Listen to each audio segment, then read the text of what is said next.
Do you believe madness can hear a heartbeat? People think I am insane. But if you had seen how carefully I planned everything, you would know I was not mad at all. Madness does not move with patience. Madness does not plan with precision. Yet every single thing I did was calm, slow, and perfect. I loved the old man. He had never harmed me. He had never insulted me. He had always been kind. I did not want his money. I did not hate him. But he had one terrible thing, an eye. A pale blue eye covered with a thin film. Whenever that eye looked at me, a cold feeling rushed through my body.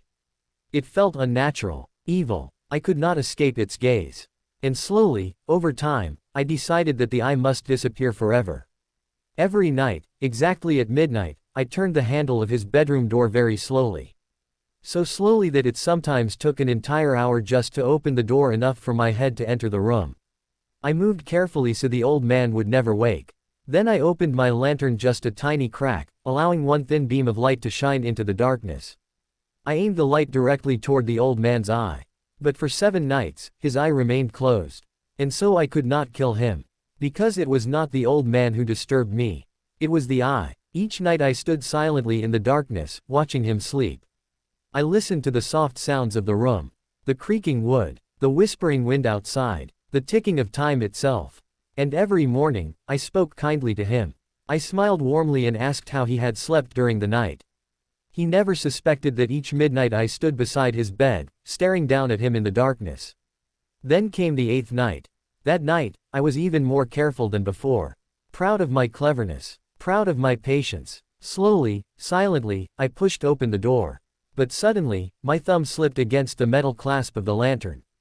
Click. The sound echoed through the room. Instantly, the old man sat upright in bed.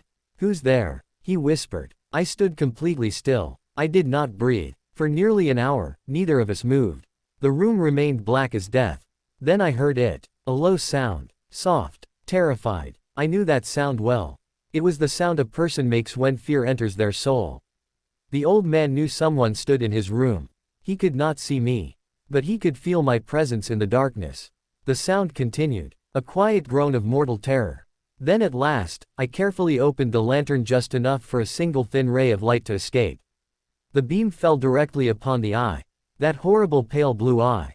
Wide open, watching me. In that moment, rage filled my body. Then I heard another sound.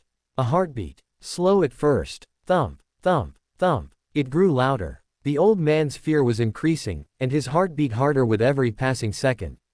Thump, thump, thump. The sound became unbearable. I feared the neighbors would hear it. Suddenly, I threw open the lantern and rushed into the room. The old man screamed once. Only once. I dragged him from the bed and forced him onto the floor. Then I pulled the heavy mattress over his body. I smiled as I listened. The heartbeat continued for several minutes beneath the bed. But slowly, it became weaker, softer, until finally, it stopped. Silence. The old man was dead. I removed the mattress and examined the body carefully. No pulse, no movement. His eye would trouble me no more. But I still needed to hide the evidence. So I worked quickly. I cut the body apart piece by piece. The head, the arms, the legs. I removed the wooden floorboards beneath the room and placed every piece underneath them carefully. Then I replaced the boards perfectly. No stain remained, no blood, no evidence. I was certain that no human being could discover what I had done. Suddenly, I heard knocking at the front door. It was 4 o'clock in the morning. 3 police officers entered the house. A neighbor had heard a scream during the night and reported it. I smiled calmly and welcomed them inside. I explained that I had cried out during a nightmare. I told them the old man was away visiting family in the countryside. The officers seemed satisfied. I was so confident that I even brought chairs into the old man's bedroom and invited them to rest. And in the height of my confidence, I placed my own chair directly above the hidden body beneath the floor. The officers talked pleasantly. They smiled. Everything was perfect. Then I heard it. A faint sound. Thump, thump, thump. At first, I thought it came from outside.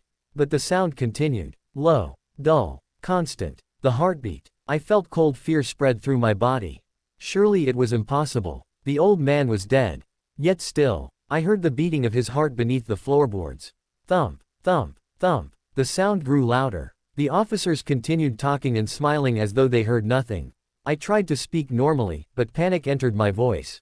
I moved my chair across the floor. I spoke louder. Still the heartbeat continued to grow. Louder, louder, louder. Sweat rolled down my face. I could barely breathe. Why did the officers continue smiling? Had they heard it too? Were they pretending not to notice?